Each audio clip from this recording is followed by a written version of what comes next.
제가 오늘 발표를 주제를 맡게 된 내용은 일단 유전자 편집 기술을 이용해서 소의 우수한 품종을 생산하는 것에 대해 설명을 드릴 거고요. 현재 이제 푸드테크도 굉장히 활발하고 그리고 이러한 신품종 생산이나 이런 부분에 대해서 지금 굉장히 활발하게 이루어지고 있는데 그런 것들에 대한 기본적인 백그라운드부터 시작해서 유전자 편집 기술을 신품종 만드는데 어떻게 사용하는지에 대해서 오늘 연구 결과들을 공유할 예정입니다. 네. 현재 저희가 항상 가축 이런 품종 개량에 대해서 항상 이야기할 때 꼭 빼놓지 않고 하는 이야기인데 이렇게 글로벌하게 인구가 지속적으로 증가하고 있고 이게 2050년 정도에 이르게 되면은 우리가 지금 식량으로 가지고 있는 이런 부분들에 있어서 문제점이 발생하게 되고 당연히 그 문제점은 식량 부족에 이르게 될 거라는 것이고, 그것 때문에 이제 여러 배양육이나 아니면 이런 품종 개량이나 이런 것들을 통해서 생산 효율을 높이려고 굉장히 애를 쓰고 있습니다. 실제 이렇게 인구가 증가함에 따라서 이렇게 고기 섭취량도 꾸준히 이렇게 증가를 하고 있고요. 이러한 섭취량에 맞춰서 저희가 지금 현재 이렇게 매년 고기의 생산량도 증가하게 됩니다. 이런 고기 생산량에 가장 많이 차지하고 있는 것은 항상 요 세 개를 얘기하게 되는데, 닭과 돼지, 소입니다. 그래서 이 세 개를 주로 이용해가지고 저희가 동물성 단백질을 생산하고 공급과 수요를 이루고 있다라고 생각하시면 됩니다. 실제로 이러한 공급이 일어남에도 불구하고 현재 우리가 푸드 크라이시스를 보게 되면은 중남미 위주나 아니면 동남아 위주로 해서 현재 식량 부족에 대한 문제점들을 가지고 있습니다.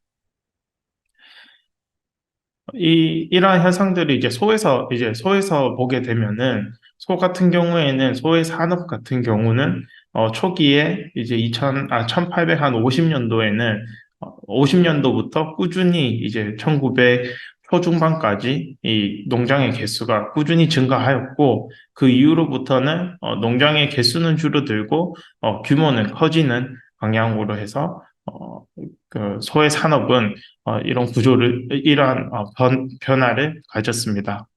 실제로 이 소 같은 경우에 동물성 단백질을 생산하는 식품으로 우리가 알고 있는 우유와 이렇게 고기 크게 두 개로 나눠져 있고요. 실제로 이들이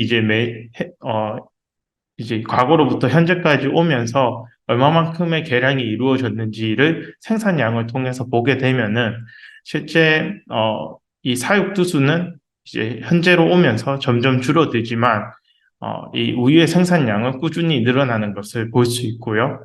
실제로 여기에서도 평균 고기를 생산하는 고기소의 중량이 점점 늘어나는 것을 볼 수 있습니다. 이를 통해서 기존에 보다 적은 두수를 가지고 더 많은 고기나 우유를 생산할 수 있다라는 것을 볼 수 있습니다. 이러한 개량을 이루기 위해서는 제가 볼 때는 저희는 이제 이렇게 세 가지의 제너레이션을 가졌는데 첫 번째는 맨 초기에는 이제 내추럴 브리딩이라 해서 자연 교배를 통해 가지고 이제 암컷이 암컷 있는 곳에다가 이제 수컷소를 풀어놓게 되면은 이 수컷소의 자연 교배로 인해 가지고 얘의 새끼가 태어나고 어미는 우유가 나고 새끼는 또 고기를 생산하는 그런 과정을 통해서 이런 고기와 우유를 생산해 왔다면은 1970년도부터 소의 정액을 동결을 하고 보관이 가능해짐으로써 우수한 소를 선별을 하고 그 소의 이제 외형적인 부분들, 뭐 키가 크다거나 길이가 크다거나 또는 우유가 많이 나오는 유전자를 가지고 있다거나 뭐 이러한 외형적인 심사를 통해 가지고 우수한 수컷의 정액을 동결하고 그 동결한 정액을 준비된 암컷들에게 이제 인공 수정을 함으로써 두 번째 개량을 이루어냈고요. 1990년대부터 2000년도 초반부터는 이제 우리가 살아있는 암컷에서부터 난자 채취가 가능해지면서 이제 우수한 암컷과 우수한 수컷에 대한 선발을 더 정교하게 할 수 있게 됐고, 그를 통해서 더 많은 개량을 이뤄냈습니다. 또한 기존에는 이제 외형적인 부분들을 보고 이제 우수한 소들을 선별했다면은 이제 DNA 베이스로 해서 우수한 형질을 가지고 있는 애들을 좀 환경적 요소의 영향을 받지 않고 조금 더 확률이 높게 우수한 형질을 고를 수 있게 되었습니다. 그러면서 현재는 이 수정란과 그리고 DNA 베이스드로 되는 셀렉션을 통해서 개량을 이루고 있습니다. 그래서 현재의 브리딩 시스템을 보게 되면은 기존 브리딩 시스템에서 외형적으로 우수한 애들을 보고 그것들을 이제 제네틱 마커들을 찾는 과정을 거쳐서 어떠한 유전자 마커들이 우수한 형질을 가지고 있는지들을 찾아냅니다.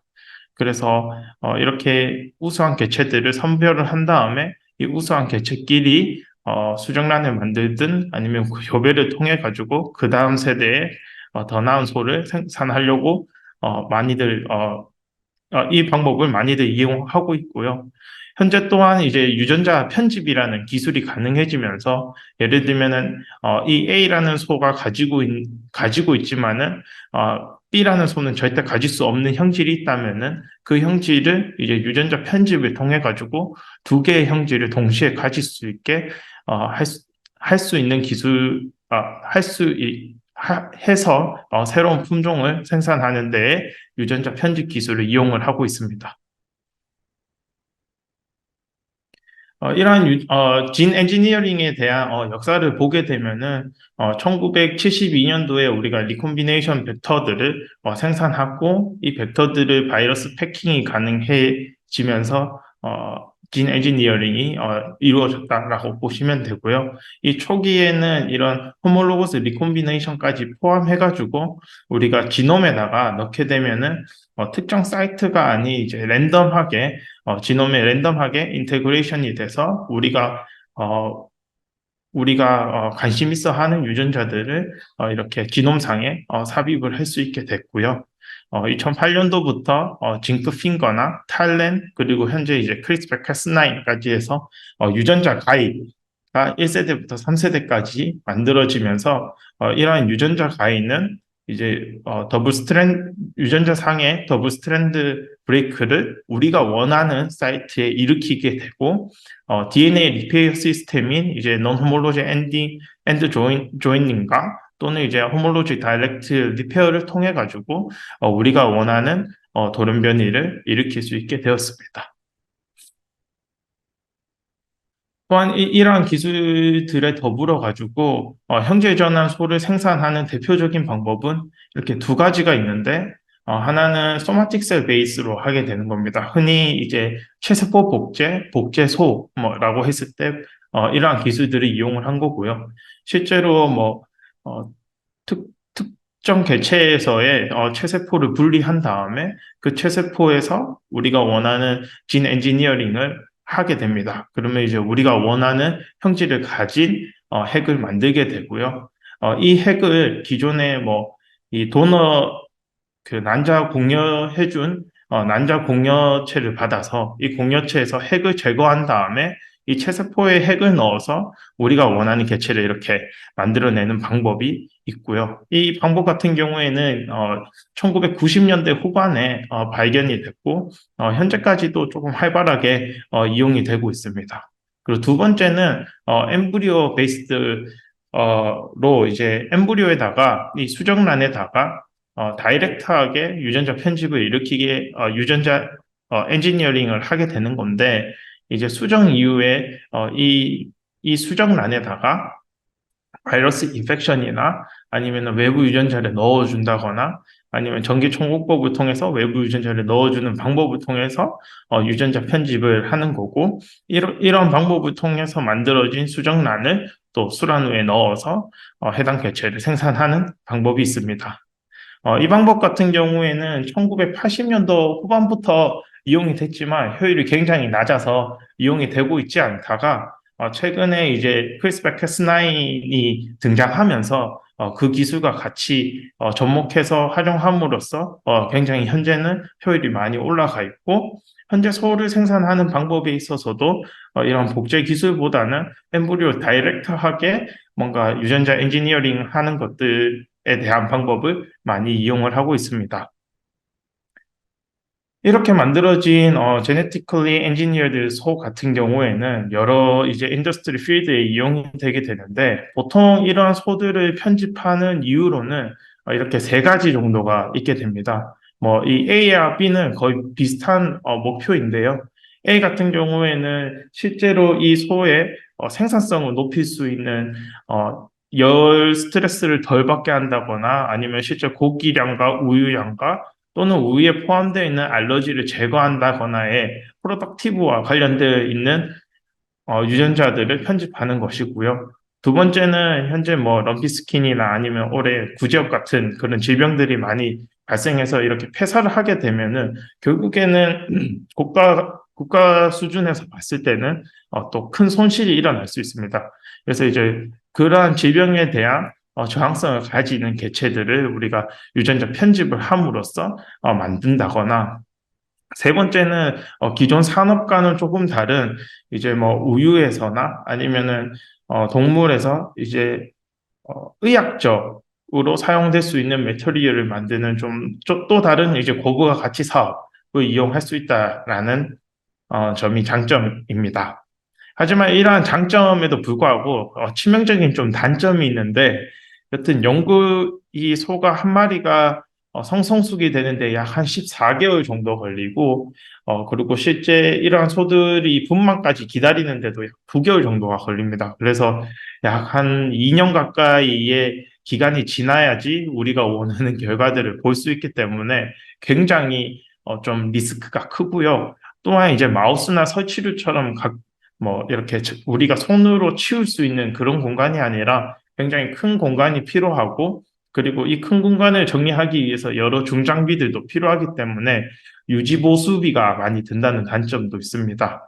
그리고 또한 이제 마우스 같은 경우에는 다태동물로 이제 여러 마리가 태어나서 여러 마리를 분석해서 그중에서 또 의미 있는 애들을 찾으면 되는데 소 같은 경우에는 보통은 한 마리 정도를 이제 분만을 하기 때문에 그러한 소에서 우리가 원하는 형질의 에디팅의 효율이 어느 정도 나오지 않는다면은 또 그 결과에 대해서 우리가 리스크를 크게 받아야 한다는 치명적인 단점이 있습니다. 그래서 실제로 돼지 같은 경우에는 유전자 편집, 실제 같은 가축이어도 돼지 같은 경우에는 소보다 조금 더 활발하게 이루어지고 있지만은 실제 소에서는 이러한 유전자 편집에 대한 연구가 돼지만큼 그렇게 활발하게 이루어지지 않고 있습니다.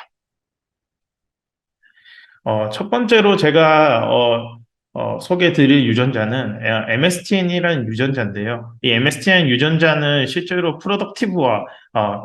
프로덕티비티랑 관련돼 있는 유전자입니다. 실제로 이 MSTN은 근육이 생기는 거를 억제하는 유전자인데요. 그래서 실제로 이 근육이 MSTN이라는 유전자가 이렇게 고장이 나게 되면은 이런 베이지안 블루나 피엔테몬테세처럼 이렇게 근육이 좀 우그락불그락한 개체가 생성이 되게 됩니다. 실제로 얘들은 자연적으로 일어난 돌연변이로 인해서 만들어졌고 현재는 이러한 소들이 품종으로 유지가 되고 있습니다. 그래서 베이지안 블루 같은 경우에는 얼리스타 코돈에 의해 가지고 MSTN 단백질이 몰펑션 된 거고 그리고 피에데몬테세 같은 거는 이제 포인트 뮤테이션에 의해서 발생하게 되었습니다. 그리고 실제 이 소들을 실제 식용으로도 먹고 있고요. 실제 보게 되면은 약 한 20% 정도 근육량이 증가된 것을 확인할 수 있고, 그리고 이제 뼈와 뭐 장기의 무게를 뺀 다음에 이제 고기의 실제로 정육률이라고 하는데 그 정육률도 약 한 70% 가까이 된다고 합니다. 실제로 우리가 먹고 있는 한우는 한 56%, 58% 정도의 정육률을 가지고 있기 때문에 상대적으로 베이지안 블루나 이런 피에테몬테세의 정육률이 훨씬 높은 것으로 관찰이 되었습니다. 그리고 중국의 한 그룹 같은 경우에는 이러한 MSTN을 이용해가지고 실제 대지에 유전자 편집을 통해가지고 이런 MSTN 나가웃 대지를 생산을 했고요. 실제 얘들이 이 그룹이 관찰한 결과 뭐 자라는 속도나 아니면 사료 효율이나 그리고 고기에 실제 살코기가 지방이 아닌 살코기가 차지하고 있는 비율을 확인을 했을 때 상당히 와일드 타입에 비해서는 높은 수치를 보여주었고요. 저는 이러한 연구 결과와 이러한 백그라운드를 기준으로 해서 이러한 것들을 한우에다가 도입을 하면 어떨까라는 생각으로 처음 실험을 진행을 했습니다. 실제 우리가 한우라고 하면은 와규만큼 진짜로 하이 퀄리티의 정육을 가지고 있고요. 근데 그거에 비해 가지고 지금 현재 이 사진에서도 보이다시피 이렇게 전구가 발달된 거에 비해서 호구가 조금 발달이 안 되어 있습니다. 그래서 실제로 도축을 하게 되면은 다른 품종 아까 뭐 앵거스나 이런 품종에 비해서도 확실히 고기의 양이 많이 떨어지는 것을 확인할 수 있고요. 그리고 외국 품종 같은 경우에는 뭐 한 22개월에서 24개월 정도 도축을 하는 거에 비해서 우리나라 같은 경우에는 30에서 32개월 정도로 더 많은 기간을 사육을 하기 때문에 이러한 MSTN을 만약에 나가웃을 하면은 우리 품종인 한우가 조금 더 개량이 되지 않을까라는 생각으로 이제 실험을 진행을 했습니다. MSTN 유전자를 그리고 선정을 했습니다. 이 MSDN 소를 만들기 위해서 저는 이제 엠브리오 다이렉트하게 크리스퍼 캐스9과 그리고 MSTN을 타겟팅하는 가이드 RNA를 마이크로 인젝션으로 넣어주게 되었고요. 저희는 엑손 2번을 타겟팅을 해가지고 실험을 진행했고요. 그리고 이렇게 만들어진 배반포를 수란우에 넣고 목표로 하는 MSDN 나가소를 생산하는 것을 이렇게 디자인을 했습니다. 실제로 이 캐스9과 가이드 RNA 농도 테스트를 효율이 좋은 것들을 찾기 위해서 농도 테스트를 진행을 했고요. 이제 RNA 2X 조건에서 블라스토시스트도 크게 영향이 가지 않고 높은 효율의 돌연변이를 보여주는 조건으로 이용해가지고 배분포를 생산을 했고요. 실제 이거는 이제 99%의 MSTN이 돌연변이가 일어난 개체이고 암컷입니다. 그래서 이게 1개월, 2개월, 3개월, 4개월인데 보시다시피 이제 이렇게 피노타입으로 외형적으로 MSTN 나가웃에 의한 더블 머스클링이 보여주었고요. 실제로 mRNA 레벨을 봤을 때도 유의적으로 이렇게 감소하는 것을 확인을 했습니다. 이를 통해 가지고 저희가 좀 성공적으로 MSTN 뮤테이트 캐를 또 소를 만들었고 지노타입과 그리고 피노타입도 확인을 하고 이러한 소들이 이제 건강에는 문제가 없다는 것을 전반적인 이제 혈액 검사를 통해서 확인을 했습니다. 또한 이 개체가 이제 쭉 자라가지고 성성숙이 된 다음에 저희가 이제 난자를 채취를 해서 실제로 아까 봤던 거는 혈액과 체세포에서의 돌연변이를 확인을 했고 이러한 유전적 형질을 실제 생식세포에도 가지고 있는지를 확인하기 위해서 성성숙 이후에 저희가 난자를 채취를 했습니다. 그리고 이제 수정한 다음에 실제로 MSN 돌연변이가 있는지 없는지 또 확인을 하고 그 다음 개체를 생산하는데도 이용을 했고요. 그리고 앞선 내용에서 그 수컷도 한 마리 태어났었는데 이 수컷은 약 10% 돌연변이를 가지고 있는 개체였습니다. 그래서 이제 여기에서도 똑같이 정액을 채취를 해서 동결한 다음에 체외 수정을 통해서 MSTN 돌연변이 있는 것도 확인을 했고요. 기존에 만든 이제 MSTN 돌연변이 소의 생산 방법과 다른 일렉트로포레이션 전기 총공법을 이용해가지고 MSTN이 아닌 다른 유전자의 에디팅을 시도도 했습니다. 우선 결론 간단하게 보시게 되면은 그 99% 돌연변이가 일어난 피메일에서 정상적으로 배반포가 만들어지고 이 배반포의 일부는 이식을 해서 여기에 35일 됐을 때 초음파상의 수란우에 임신이 됐다라는 것을 확인을 했습니다. 그리고 이제 남아있는 배반포를 이용해가지고 T7 이온과 생거 시퀀싱을 통해서 어미와 동일한 유전 MSTN 돌연변이 패턴을 확인을 했고요. 실제 9개월 뒤에 태어난 개체에서도 동일한 유전자 패턴을 확인을 했습니다. 수컷 같은 경우에도 그 약 한 10% 정도의 동일한 MSTN 돌연변이를 보여줬고 당연히 이제 그 유전적 형질도 동일하게 보여줬습니다.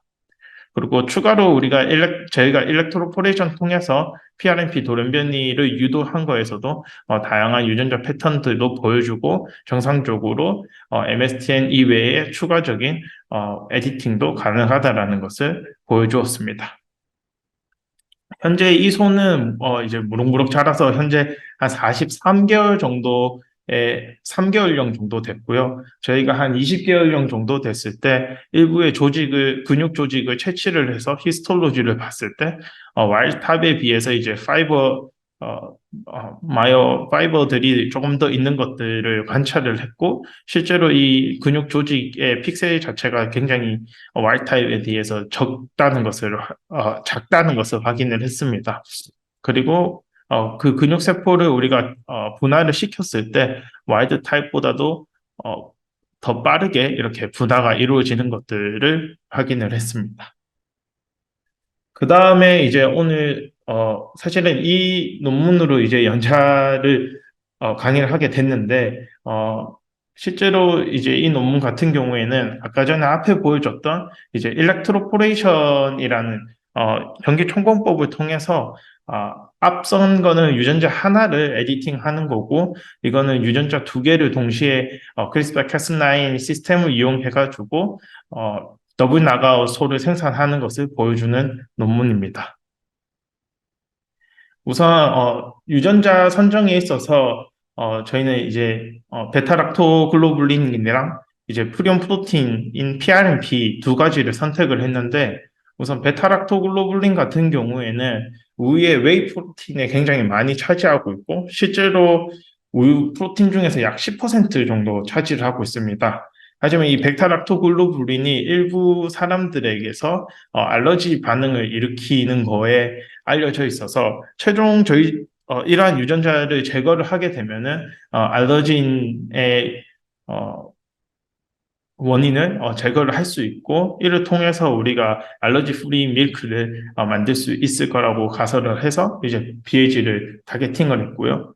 두 번째로는 이제 고기소에서의 프리온 나가웃 PRNP 나가웃 소를 생산하는 건데 프리온 같은 경우에는 흔히 이제 우리나라에서는 강우병과 관련되어 있다라고 쉽게 이해하시면 되고요. 일반적으로 있을 때는 이렇게 알파일릭스가 굉장히 많이 분포되어 있는데 이 프리온 단백질의 변형이 일어나게 되면은 이 베타시트의 퍼센트가 늘어나게 되면서 이게 뇌에 차곡차곡 쌓여서 결국에는 독성을 나타내서 뇌에 구멍을 내면서 소가 이제 죽게 되는 질병입니다. 그래서 이 각각의 유전자의 이전 연구를 통해서 우리가 알아낸 이제 MSTN이라는 유전자를 같이 그래서 MSTN BLG, MSTN PRNP 이렇게 해서 더블 낙아웃을 할 유전자를 선정을 했고요. 실험 방법은 어, 그 수정된 수정란에서 전기 총호법을 통해서 MSTN과 BAG 그리고 MSTN과 PRNP의 가이드 RNA를 동시에 처리를 해서 동시에 그 유전자 두 개를 에디팅을 하는 거고요. 이렇게 만들어진 이렇게 에디팅 이후에 배양을 통해 가지고 만들어진 배반포를 수란후에다가 이식을 해서 이렇게 MSTN BAG 젖소 그리고 MSTN PRNP 한우 이렇게 생산하는 것이 목표였습니다. 우선 인비트로 실험에서 이렇게 에디팅을 진행을 했을 때 어, 어, 배안포 형성을 정상적으로 이루어냈고 약 한 7, 80% 정도의 돌연변이 효율을 보여주었습니다. 그래서 정상적으로 MSTN과 PRNP 그리고 MSTN BAG 모두 에디팅이 되는 것을 확인을 했고요.